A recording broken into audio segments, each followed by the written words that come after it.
Can you hear me now? Okay, wonderful. That's good.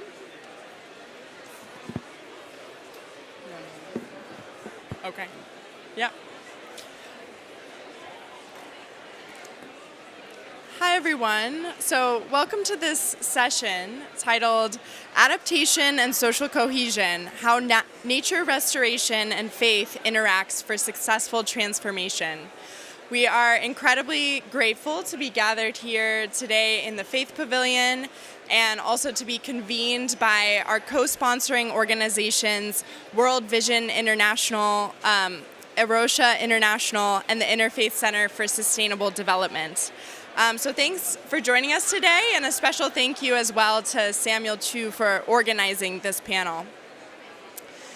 As communities increasingly experience the devastating impacts of climate change, it is essential that community leadership in adaptation is promoted and developed both at the policy level and the community level.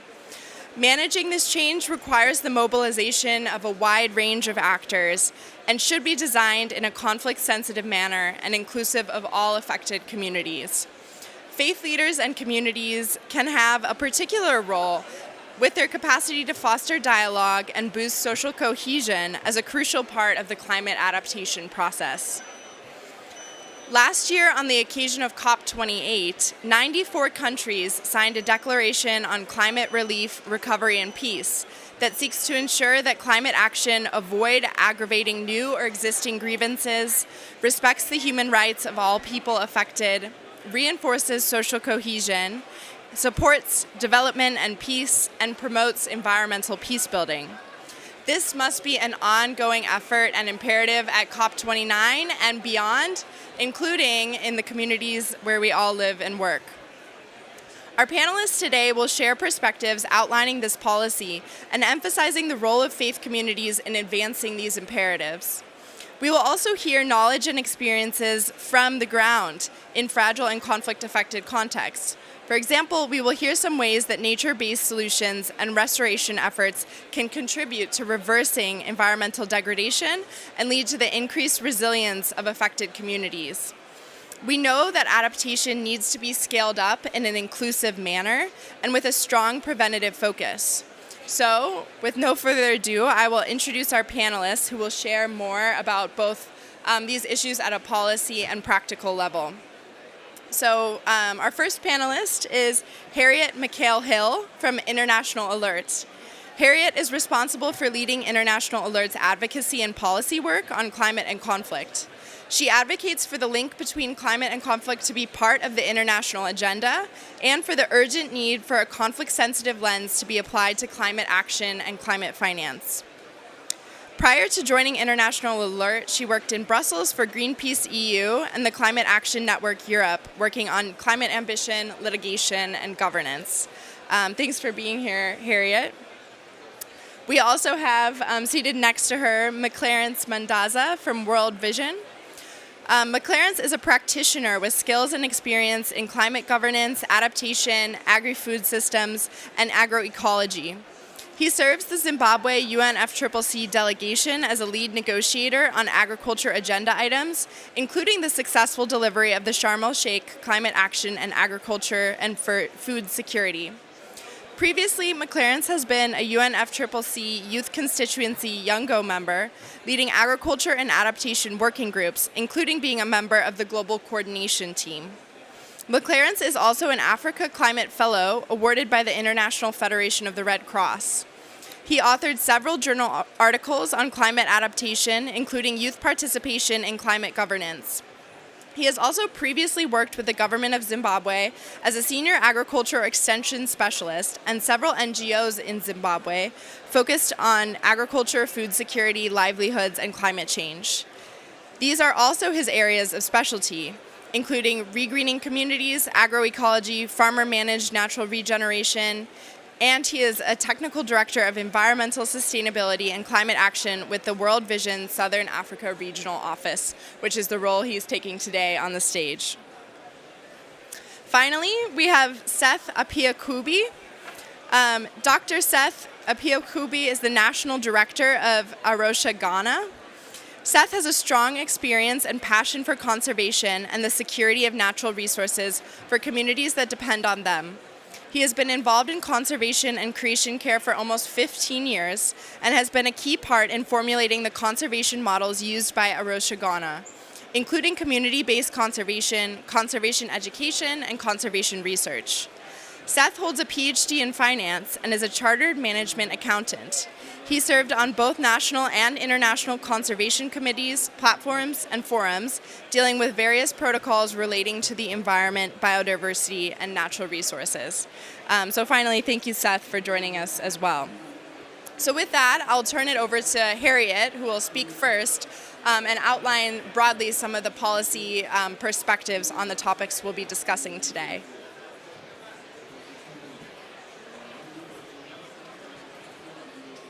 Can you hear me? Cool. I can actually hear myself as well. Yeah, that's better. So I'm Harriet, indeed, from International Alert, where I work very much on the interlinkages between climate and conflict, which is what I'd like to kick us off with today, because I suppose maybe you're wondering why we're speaking about social cohesion here, why a peace-building organization such as Alert is at COP. Actually, it's very, very relevant. So when you have climate and conflict, so there's not actually a direct link between the impacts of climate on conflict. The natural shocks induced by global warming, so the climate shocks, they in turn impact upon, for example, human security, food security, natural resources that will then, and often it's not only one element that creates a conflict or worsens tensions already existing.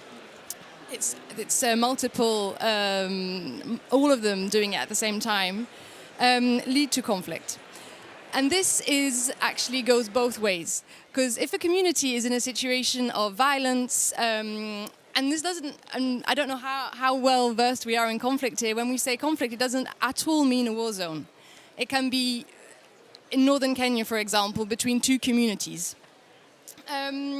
So in a community that is impacted by conflict, they will have zero ways of actually having any chance of adapting to climate impact. So climate and conflict impact each other negatively, and therefore constraining their possibility to adapt, constraining their possibility to reach sustainable peace, and therefore social cohesion.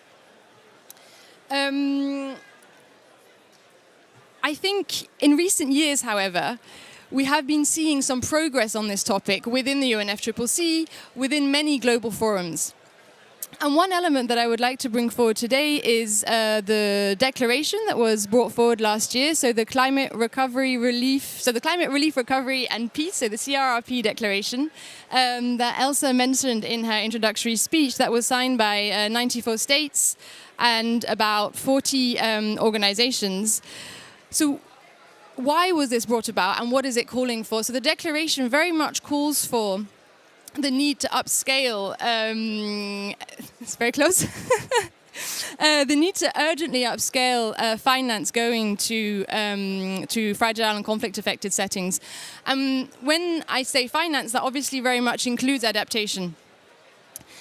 Just to give you an idea of why we're talking about this, so today, the 10 most fragile countries, which are most climate fragile and also on the World Bank fragility list, out of those 10, they receive only 1% of global adaptation flows.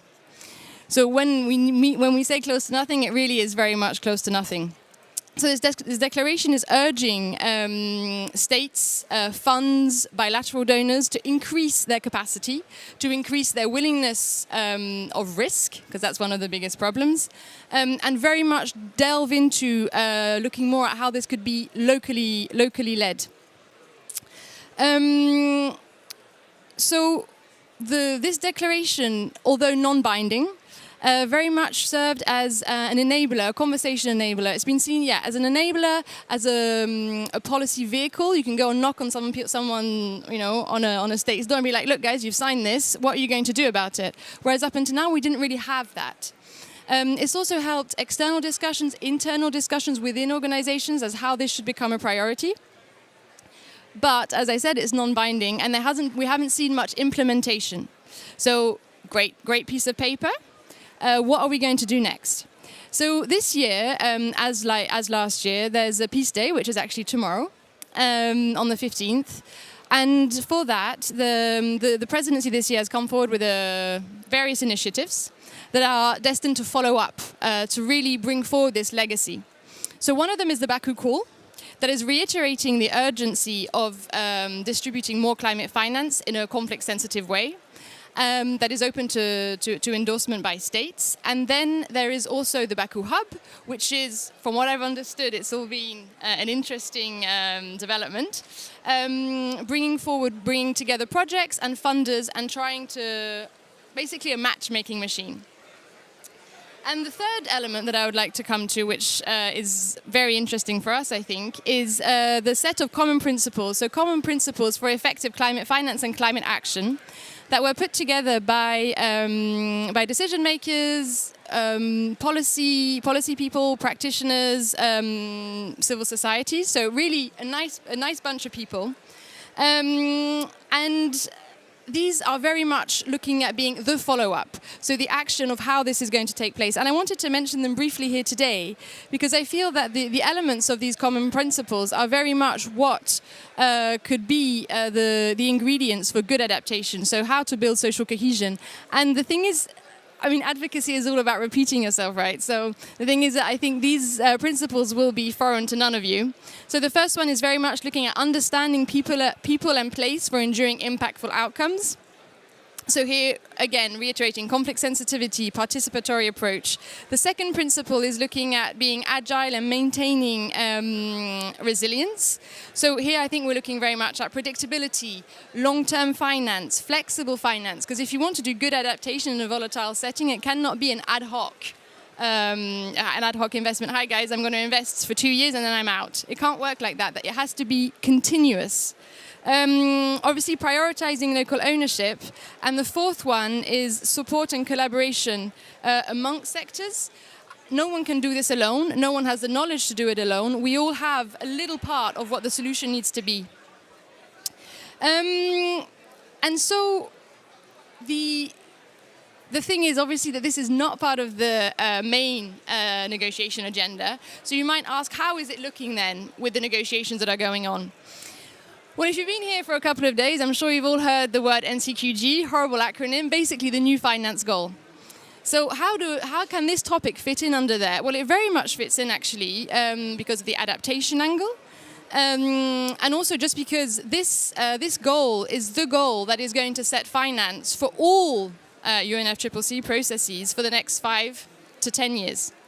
So the ambition of adaptation and the ambition of mitigation, and hopefully loss and damage if that actually makes it under the NCQG, is going to define the climate ambition for the coming years.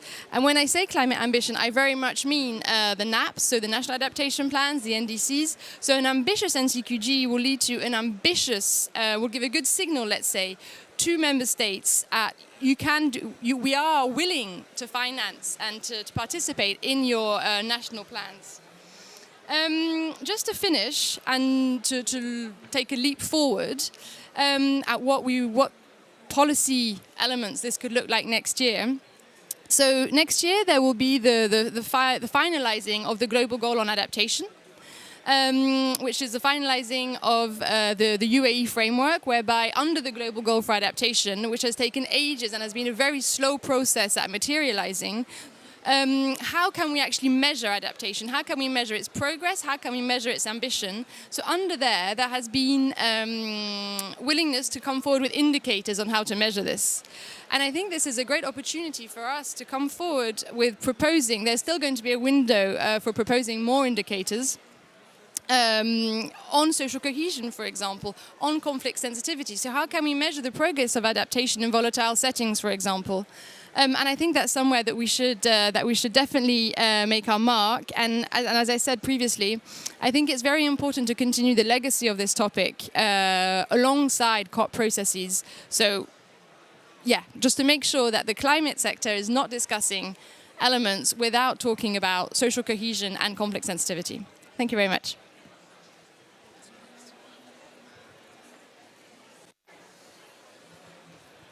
Thanks so much, Harriet, for the policy overview, especially on topics related to the declaration, but also the ongoing progress at this COP. and needs for the future. So next we'll hear from McLaren's, who will dive a bit more deeper into the policy realm, but also bring perspective from World Vision and a faith-based organization on how they are fitting into this conversation as well. Thank you so much, Harriet, for laying the ground and for making us reflect and think through about the challenges that we are facing in adaptation and the opportunities that are there on how we can actually stimulate social cohesion. I'm glad that even though the negotiations on the global goal on adaptation have been slow, though the progress is going, there's been a talk of now transformational adaptation. How do we make sure that adaptation efforts are actually felt on the ground? So I just want to start by reflecting on the challenges that are there for communities to adapt. The other ones that have been mentioned by Harriet, it's actually about tracking and measuring adaptation. And this is something that we really need to consider in the context of relief, peace, and recovery. So we know that adapting to climate change impacts is actually a priority to many countries who are actually living on the forefront of climate change. And more so, in a context where there's conflict, this is actually a threat multiplier.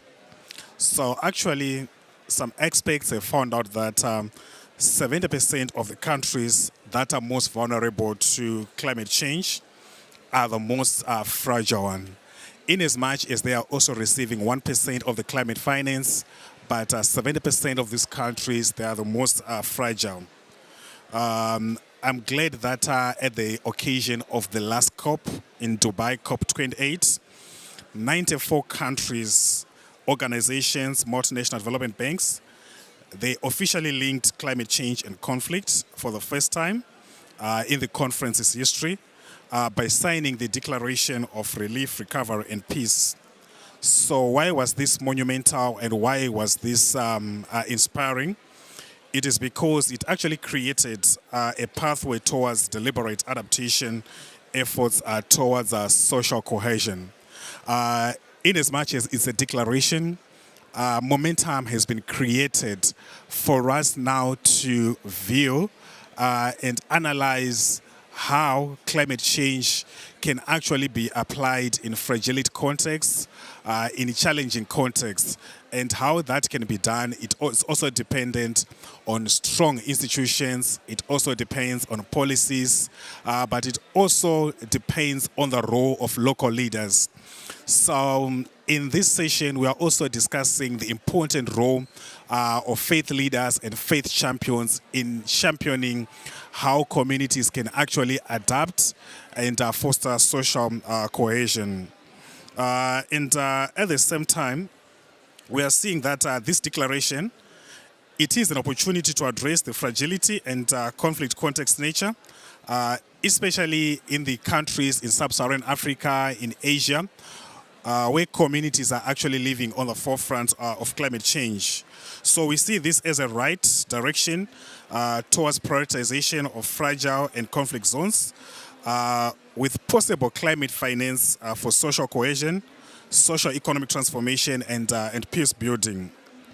So at World Vision, we do have an approach of conflict resilience and peace building, which is aligned with some of the elements of the declaration that was shared in the last COP, especially in addressing the unique needs of the vulnerable children in conflict and fragility zones. So we see an opportunity whereby when we are programming and working with the communities, we are considering the fragility nature, we are considering the challenging context, and how can we actually work with the communities as much as possible. So we do have climate adaptation models with some environment safeguarding outcomes that we have been fronting and championing. And one of these approaches is what is called regreening communities, which is being used by World Vision. So this is a whole community model that brings together everybody in the community. So we basically call it a whole community approach. So it brings communities together towards stewardship of shared resources, strengthening grassroots social cohesion, and also building peace using a whole community approach. We've been using this approach in the Yumbe district of Uganda, whereby in this district, 25% of this community, they are refugees coming from Sudan. And having this context present a challenging context whereby how do you foster social cohesion, how do you bring in an intervention that is going to bring in people without increasing the conflicts. So one of the things that we've seen in the mid-review of this project is that communities who have been using the regreening approach, especially the climate-smart agriculture, natural resource management, they've been found to have improved soil fertility. They've also been found to have to be more food secure. So this is one example whereby when you apply the natural regreening methods in the communities, it brings communities together in making sure that we actually reduce the otherwise effects of conflict. On the other hand, in the Southern Africa, we also have World Vision working with faith leaders in a unique pilot project whereby we are working with faith champions in the communities to make sure that we bring awareness, sensitization on climate change. And one of the things that has been happening in Lesotho, which is covered with less than 12% vegetation, is that there's a lot of pasture lands and a lot of farmers harvest wool from the sheep. And there's been a conflict of pasture lands and range lands on how this can actually be managed at community level. But when we introduced the Regreen Communities Project model, communities were able to work together to make sure that another part of their land can actually rest. So there is collective land use management by the community, and to just make sure that the previous conflicts that used to ensure as a result of competing resources from the livestock is actually reduced. So this is one example on Lesotho. And at the same time, I want to draw your attention to a recent study that has been done by Conservation International. It focuses on the ways that nature can heal itself through reforestation process, otherwise known as natural regeneration. So in this study, it shows that when a land or nature is allowed to rest on its own over 20 to 30 years, it's actually able to regenerate itself. Why is this important? In so many ways, we have seen that we attempt to plant trees, which is actually very important. But when a land is allowed to regenerate on its own, there's actually a forest underneath the ground whereby it's able to regenerate. There's a story that has been shared by one of my colleagues, Tony Renaldo from World Vision Australia. He has been working with farmers for over 30 years from Niger to East Africa. And when he visited Malawi, he met with one of the faith leaders who used to believe that by just preaching the word of salvation to the congregants, they will actually realize transformational development. But when we started teaching them about farmer-managed natural regeneration, whereby you allow trees to regenerate on their own, they realized that this is actually an effective teaching that can actually be taught to the communities. Why was this important? These communities, they've been trying to raise a small forest in their own area by tree planting. But every time they attempt to do this, the seedlings were not able to sprout. But they noticed that the small seedlings or twigs were actually rejuvenating on their own. So for these congregates and these faith leaders, they actually realize the power of unleashing the forest underground. So the problems that they used to experience in the past of competing natural resources, they were actually now being broken down. So on this, we are emphasizing the important role of faith leaders in transformational development. And it's also taking me back to what I started with, that we are going towards a transformational adaptation. And one of the ways that we've also been engaging with communities to make sure that there's adaptation and social cohesion is using through a model that is called Citizen Voice Action, CVA. This is an important model and tool that we use in climate action by working with communities to make sure that we bring the community voices for effective climate action at grassroots level. How do we do this? This brings social accountability to service delivery from the authorities for the sake of the vulnerable children at the forefront of the climate crisis. So it's a simple tool that actually demands accountability and action from the local authorities using the citizen voice and action. So going forward, how do we make sure that we bring in adaptation and social cohesion, especially at grassroots level? There's need for us to continue investing in evidence generation on how community-focused interventions on climate action contributes towards social cohesion. And one of the things that we've been seeing over the years and in my many years on working with communities is that there's actually lack of data. But how do we make sure that we bring in evidence is actually very, very important. So another way forward is actually bringing in the declaration at national and at sub-regional level. And once we bring in this declaration and all it what it committed, we also need to think through on how we can actually bring in the nexus of peace, fragility, and climate into the UNFCCC formal negotiations.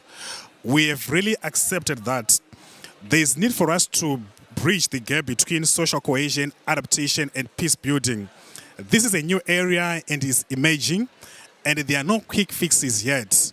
But at the same time, we must commit to make sure that how do we bring in this? And one of the things that fragile contexts actually face is actually lack of adaptation finance. And one of the reasons why finance flow is not flowing to the vulnerable countries, it is because of the risk associated with these communities. Yet they are the most vulnerable.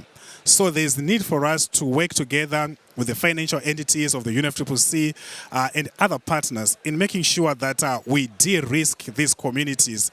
How do we make sure that these communities are prioritized towards climate action?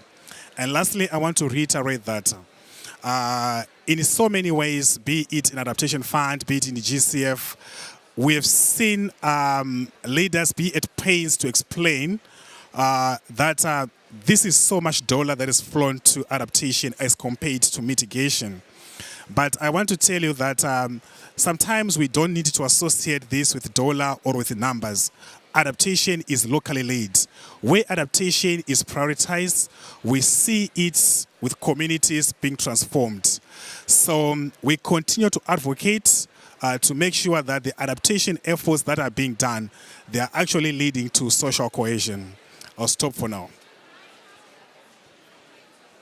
Thanks so much, McClarence. I think that's a really great perspective, sort of bridging the policy to the local and also emphasizing the particular role that faith leaders and communities have in this. I particularly am interested in the concept of rest and how that's just such a naturally spiritual idea as well, in addition to being ecologically sound, working for adaptation, and also helping with the social cohesion aspect of all of this conversation.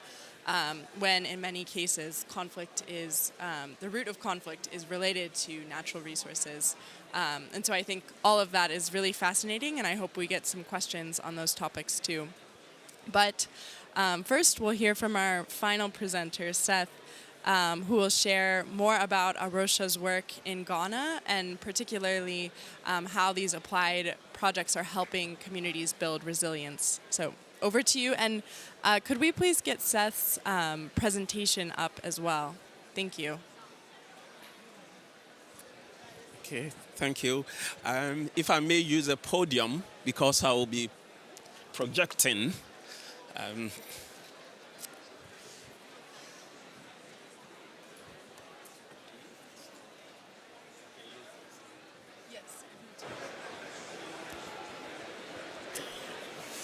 Do we have the presentation available for Seth?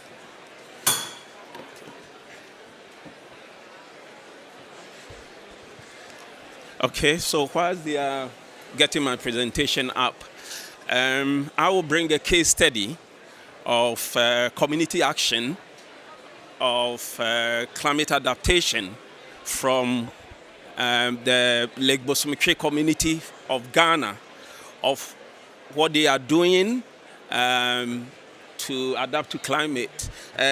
This community, oh, it works, okay. All right, okay. So this community, or a set of communities, about 26 communities around the only natural lake we have in Ghana, Lake Bosumtwi, and the effort that they are making to make sure that they adapt well and build resilience to climate. Usually, communities' adaptation to climate change and their vulnerability is not only in changing weather patterns, but it's also in the sense that they need to secure their environment to make sure that their food sources are secured. That is very important because mostly these communities are farmers. They are farmers, some are fisher folks. But to make sure that they adapt very well to climate, our work with the community usually will come out with models that would ensure that the soil is still fertile and able to withstand climate change impact. Also, farmers usually face issues of pests and diseases. So how do we ensure that there are good approaches that would go, that would be less of use of agrochemicals, but use natural methods to be able to withstand pests and diseases. And then also when it comes to seeds, quality of seeds, disease-free seeds for farmers to be able to continue to crop year in and year out is what usually communities that are engaged in farming are involved. So I'll share three approaches or three areas that these communities have built resilience on. The first one I mentioned is soil. Okay, so soil, how do we ensure that communities have good quality soil every time? So this case study, this project actually introduced farmers to the biochar method or approach. And this is the incorporating biochar from agricultural waste into the soil.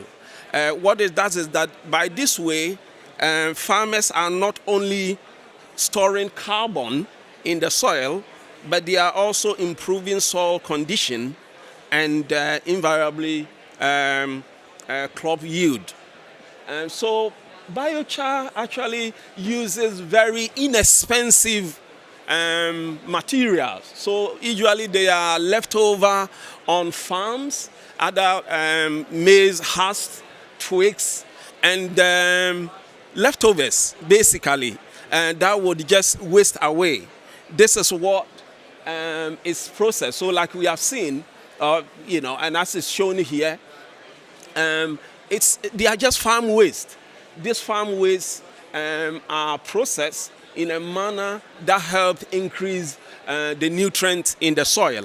And we do this with the farmers on the farm. So usually we work with them in the process. Very simple, appropriate technology, locally sourced equipment that are not expensive. So there you can see just a drum with agricultural waste in it, and fire is set to it. It is set in a way that it generates the biochar, and these are applied. So very, very simple things that farmers do not have to spend money in buying. And we work with them to train them. We work with them to experiment it on the farm so that they can take it on. So by this, they are able to improve the soil quality, but also they hide carbon, or they bury carbon in the soil. Aside the soil, I think farmers are also contesting with pests and diseases. And usually, when it comes to pests and diseases, the only mainstream solution for them are very expensive agrochemicals, which are peddled by companies. And sometimes the sad thing is that these companies work with local agriculture extension officers, and they are the ones that promote it. So soil get these chemicals, and these communities are around the lake. So the residue just flows into the lake for contamination.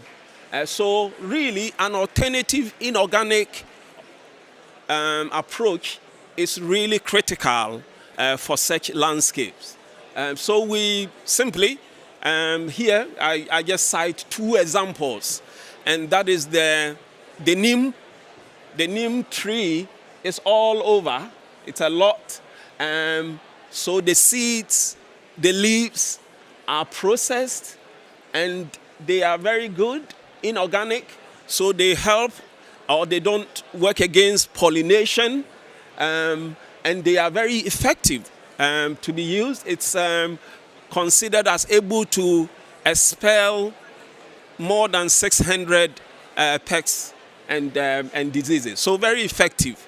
There's also the pepper spray approach, also a very common crop that the farmers themselves grow. So they are able to use. With that also, it has several benefits. The smell and the taste will keep the insect away. It sticks because of the soap component. It sticks on the, on the leaves and all that. It doesn't wash away easily, and it lingers for long to expel worms and several diseases. So this has been tested and proven to be effective. This saves farmers from spending a lot of money on agrochemicals, which in turn also pollute the soil and the environment, and then the lake that they depend on. The last bit of it, which is very important, is how farmers will get good seed, quality seed, disease-free seed every year and propagate. I think that is also has been a bit of challenge. So coming out with a solution that tackles this would always inure very well to communities, farming communities. So with this, we worked with the Crop Research Institute of Ghana. And this area predominantly grow plantain. Plantain is the big banana. Plantain, cocoyam, cassava, and yams. These are local crops, and we do encourage eating local. I think it's one of the ways of adapting and even mitigating climate. Is to eat local.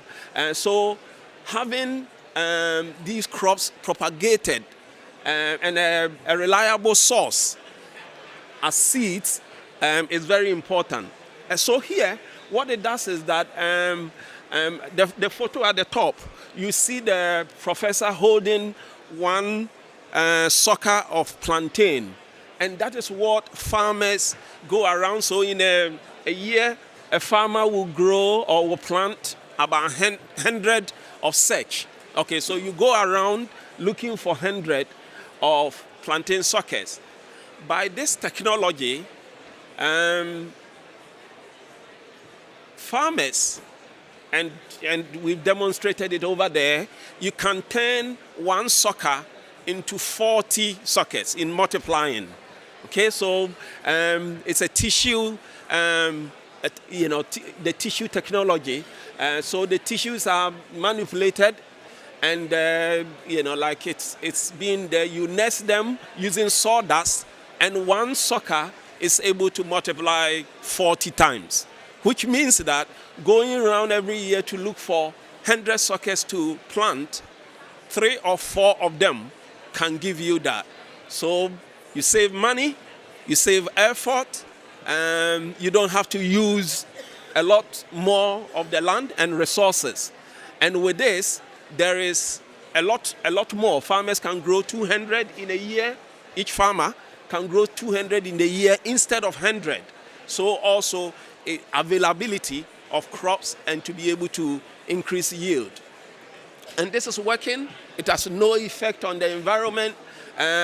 Farmers adapted to themselves. They teach their fellow farmers. They demonstrate it. These are demonstration farms that farmers have made beside or alongside their farms. And with this, I can say that in each year, every household has an increase of household income 2 to 3 times of what they used to have. So not only is there production of food, but also there is improvement in household income for children to go to school and for all the other household needs. So its multiplying effect, it's a lot. I think there are several more examples, even with fishermen and all that. But for today, I will just leave you at this. And this is something that we encourage. This is something that we need Adaptation Fund to be able to do a lot more so that farmers are self-sufficient, so that farmers are more adaptable to climate measures. Thank you very much. And I would answer any questions that comes later. Thank you. Wonderful. Thank you so much.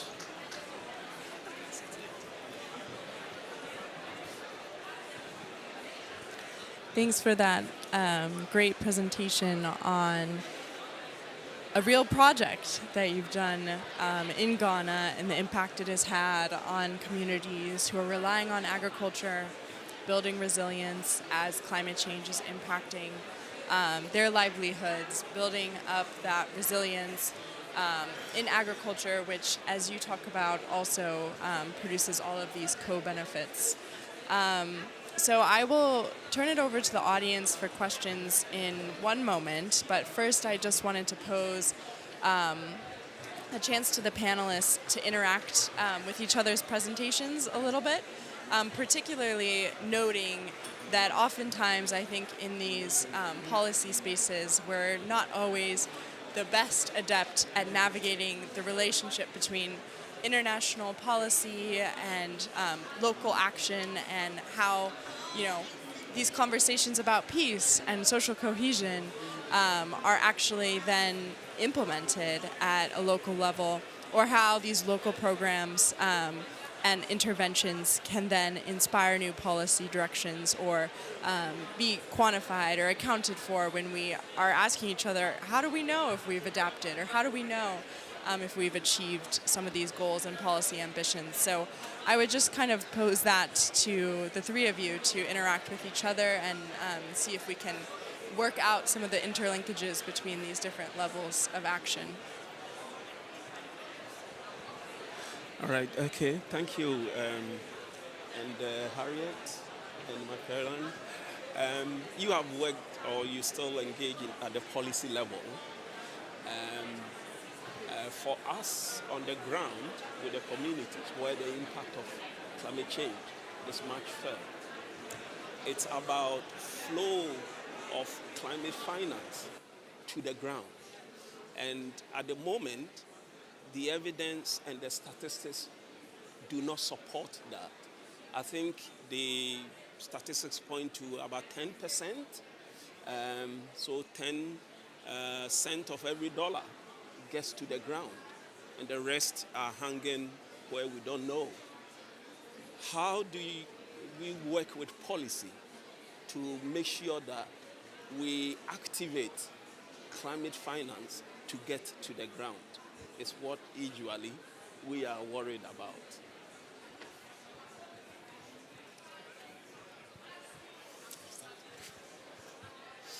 Thanks very much for that. I think that's the $1 million question. And at Alert, we also work very closely with our country teams.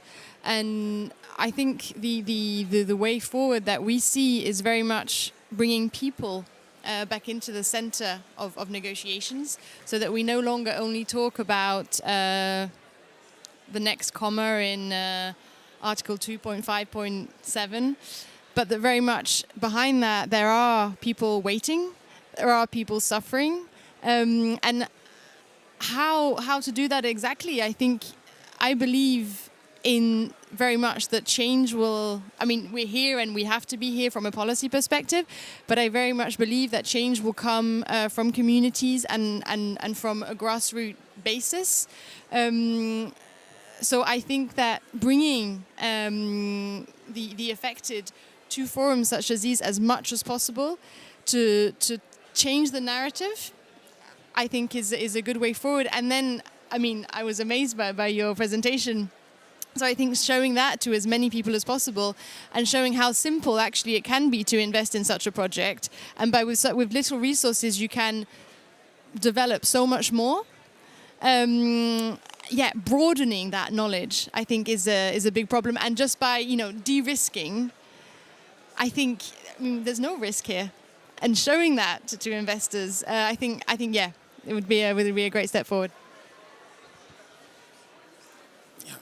Thank you. So at World Vision, as we interact with the communities who are the most vulnerable, we often do this with a transformational development lens. So we see everything that we do, how does it relate to transformational development? This is why I'm really liking the direction where global goal and adaptation negotiations are going, with the recent publication of a technical paper talking about transformational adaptation. So we've always emphasized that adaptation is locally led. So whatever we do, we should actually see local communities' lives being transformed. But what needs to be done is it's a sector-wide adaptation. Countries, they need to step up the finalization of their national adaptation plans. And when they do this, or when they revise the ones that they've already prepared, they should also do this by looking at it from a social cohesion perspective. How does it bring social economic transformation to the communities? As we also collaborate with the international instruments on climate finance, there's also need to mobilize domestic local resources to make sure that communities are properly strengthened and empowered to adapt. So when we talk adaptation, as we develop those indicators that helps us to see and to measure where we are, we should actually be seeing things that are actually happening on the ground, how communities are coming together for the social good. Wonderful. Thanks so much for those responses and interactions between the group. I'll now open it up to questions from the audience. If there's anything that has arisen, I immediately see one there in the back. Do we have a microphone to pass around, or should I'm happy to bring you this one. Here you go. Hello. Thank you. My name is Ramesh Babu. I am from India, but I'm representing here SMC. My question is to Seth with regards to biochar. We have studies in India where we kind of said that the biochar in a long run, if it is used high doses, it may result in negative impacts of the soil. Have you come across such kind of things? And secondly, when it talks about the social cohesiveness, how do you bring all the actors of adaptation together as a result of the work that you're doing from Rocha? Thank you, my brother. Thanks so much. Do we have maybe one or two more questions? Two. Okay, perfect. We'll start here and... Oh, sorry. Yes, thank you so much. Mine has to do with the transformational adaptation we're talking about and how we see it at the grassroots level. I mean, we know that for most of the negotiations and the fund, mostly it is the national entities that are actually able to draw from. But we're looking at a situation where it will get to the vulnerable ones at the community, and how at the policy level you'll be able to add on such that we ensure that related finances get to the community level so that the vulnerables are transformed, even as we are looking at the new narration. How can that be done at the policy level? So that is my question here. My question has to do with what exactly qualifies as climate adaptation.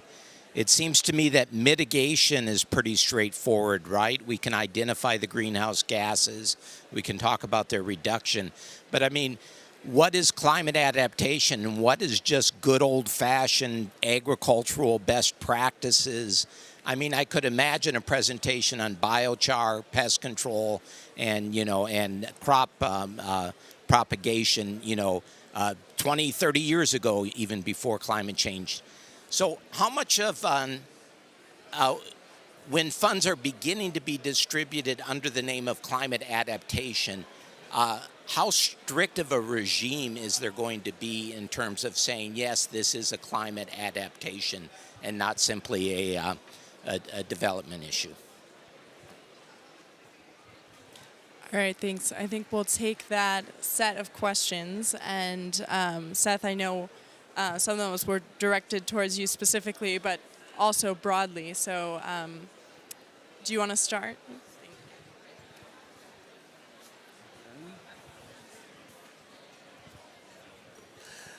Okay, thank you, my brother. So on the issue of biochar, okay, even though the product is inorganic, we will still encourage appropriate use. So usually, many of the people that are involved are technicians and experts to be able to advise well how to apply these inorganic products.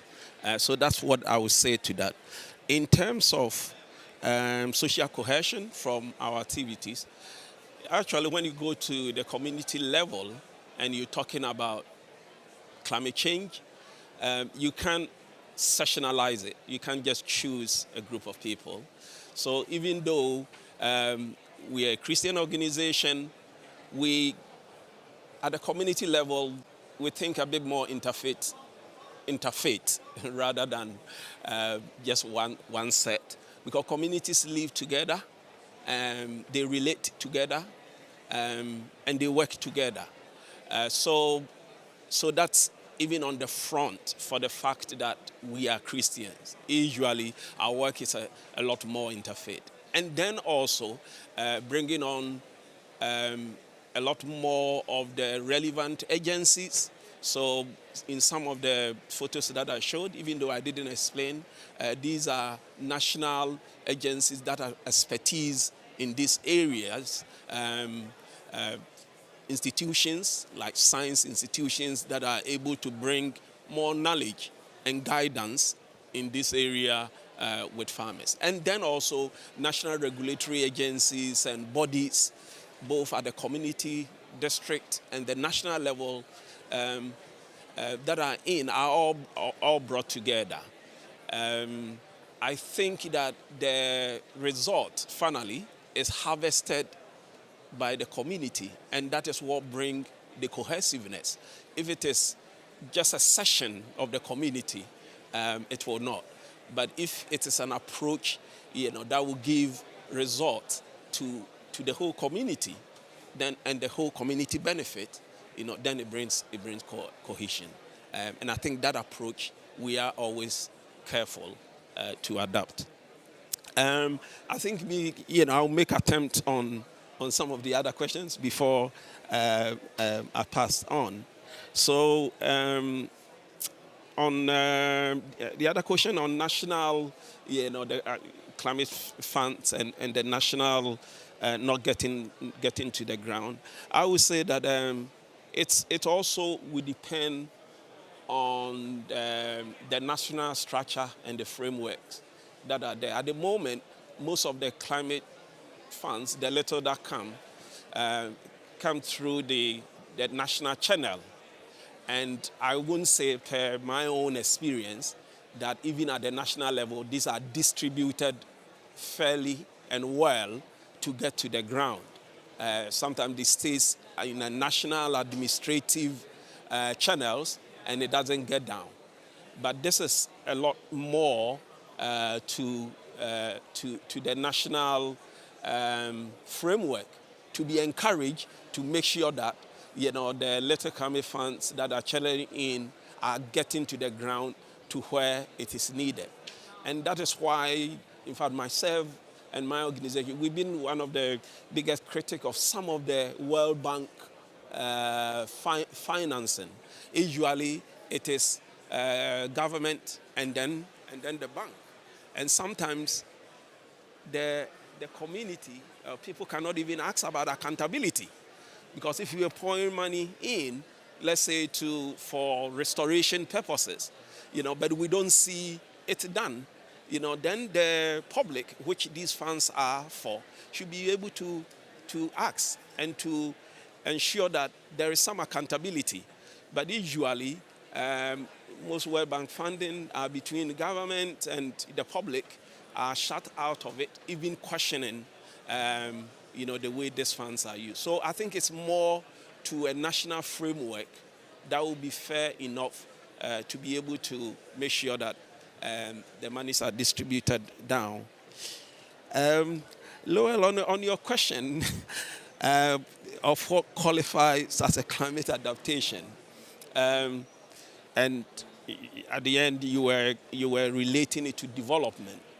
I don't know whether in my context, as working at the local level and at the community level, whether the two are not related, and maybe that's why the distinction is a bit tricky, because what goes as development for my people at the community level, it's where there is enough resources to make sure that the environment is secured, because most communities depend on the environment to make sure that there's a lot more restoration, make sure that the degradation, communities are not over-dependent on natural resources, and those to make sure that there's no depletion in some of the fragile ecosystems that they live on.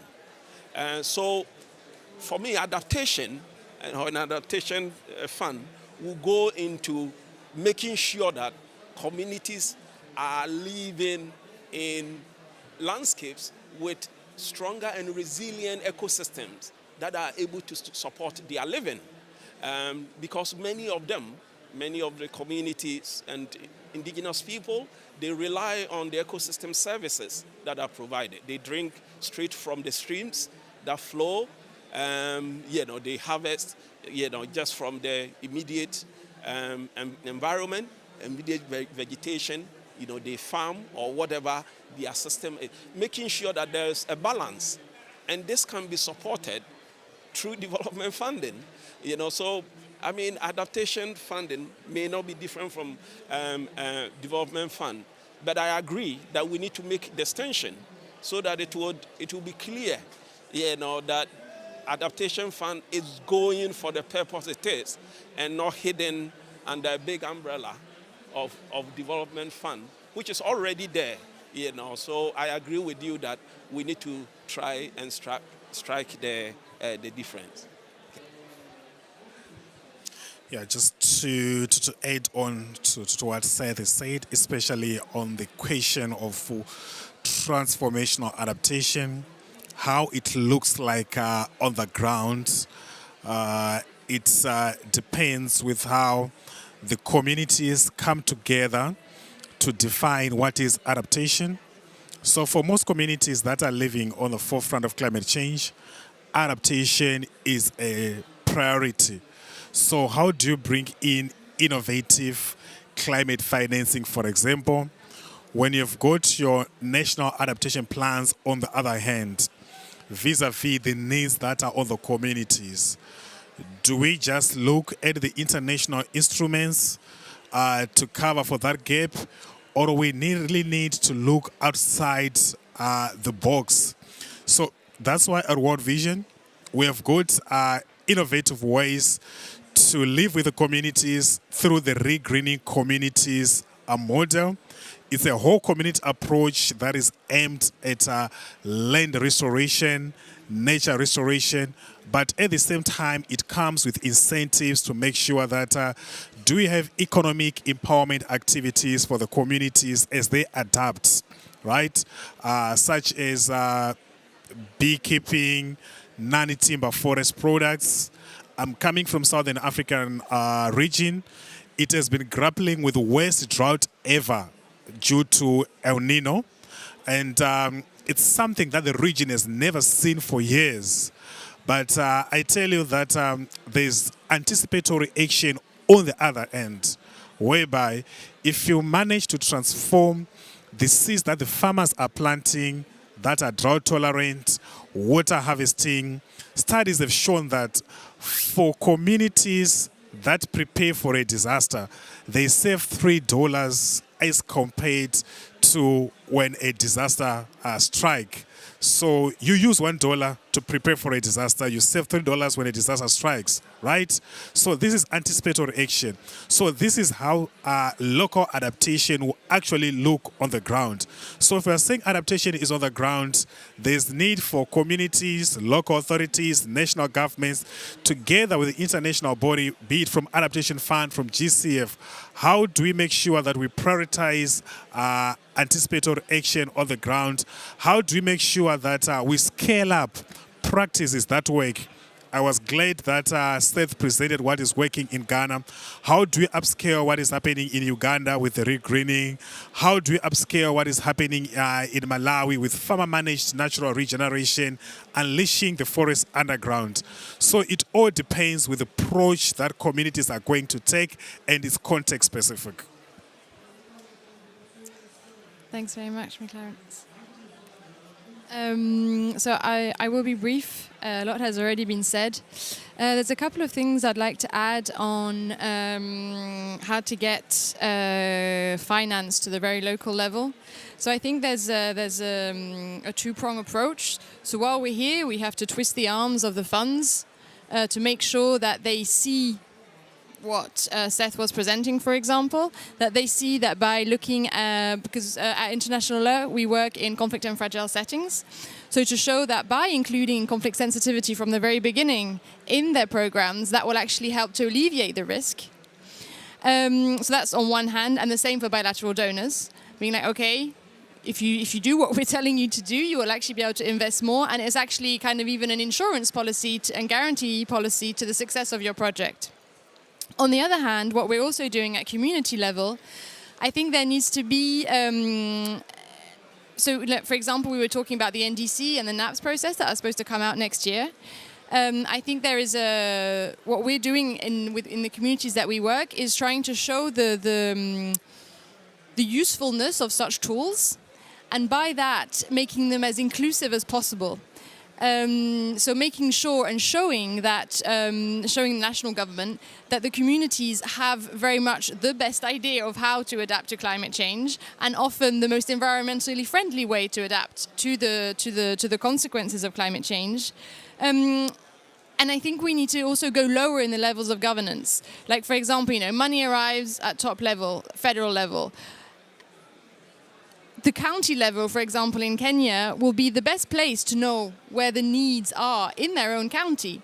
So that money should then not be distributed from a federal level, but should very much be distributed as a whole, and not like divided and morseled into peanuts, as a whole given to local level governance.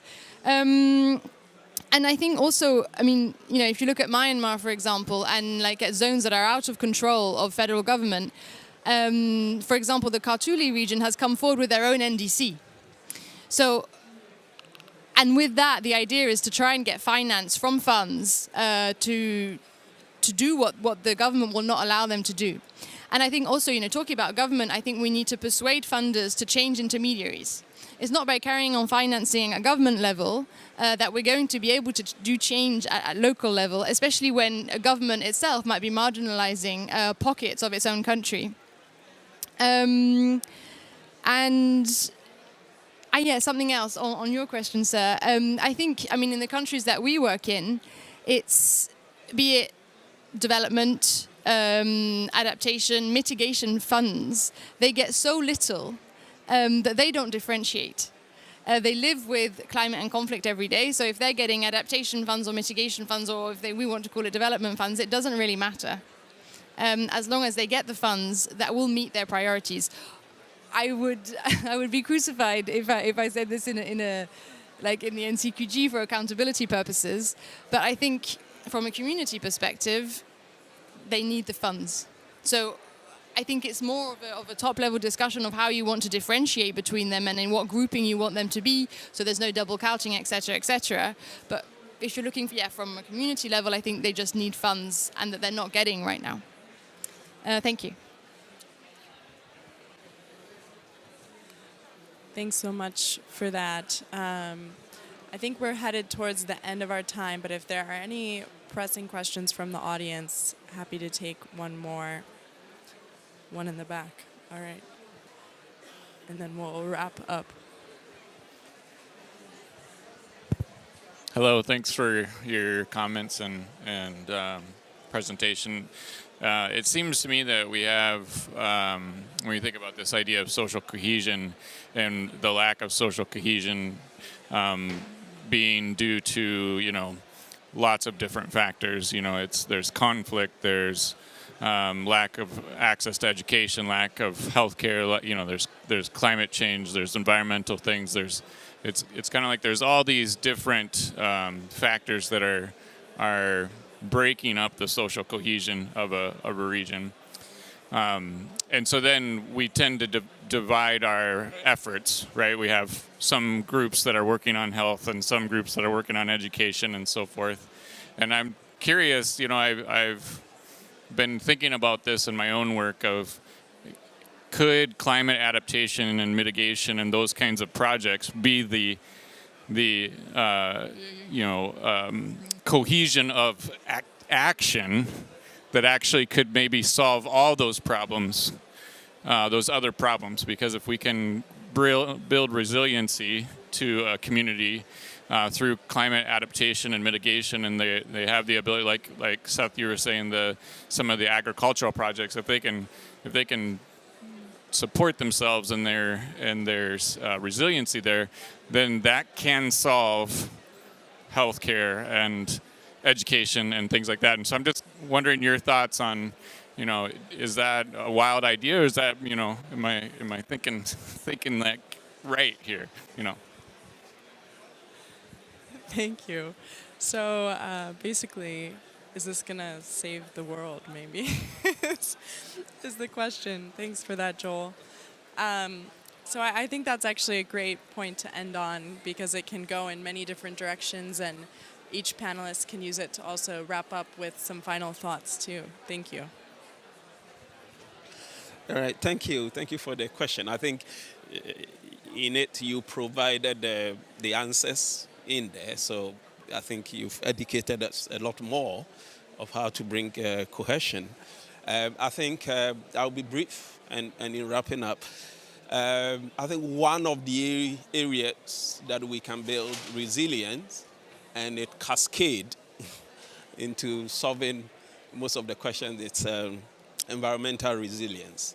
Okay, so, and in this, we're looking at practices and, that would make a community as a unit self-reliant. So environmental resilience would also tackle climate and all the climate issues. So here, it's not looking at climate as in a silo, but you're looking at what drives degradation at the community level, biodiversity loss, and all that. So the preoccupation of the people in the community is the farming, whatever it is, making sure that the right things are done and all that they are doing come together to safeguard the environment would build resilience, support the ecosystems that they depend on to make sure a healthy environment would definitely cut down on health and children will go to school every day, and there will be a lot of food for everyone in the community, So I would also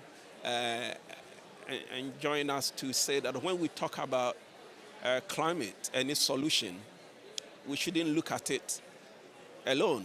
We should look at all its related issues, especially biodiversity also in connection with that. Yes, thank you for that final thoughts.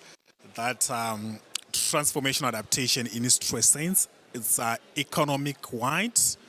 It doesn't really have to focus on one sector, for example, agriculture. But what is done at local level should actually have health outcomes, should actually have education outcomes. That's the true sense of transformational development using adaptation. That being said, my final word is that it is important that when we talk of adaptation, we value what is in the soil. The soil itself is the biggest holder of water on earth. About 80% of water is in the soil. So how communities take care of the soil is very, very important. In my years of working in the community, I've always emphasized that the greatest enemy of the community or of the farmers is bare soil. That's why at World Vision we come in with regreening to make sure that we restore degraded landscapes. We realize the full potential that is in the soil to give life, to give grass, to give trees, and to give food to the suffering populations. So that's my parting word. Thank you.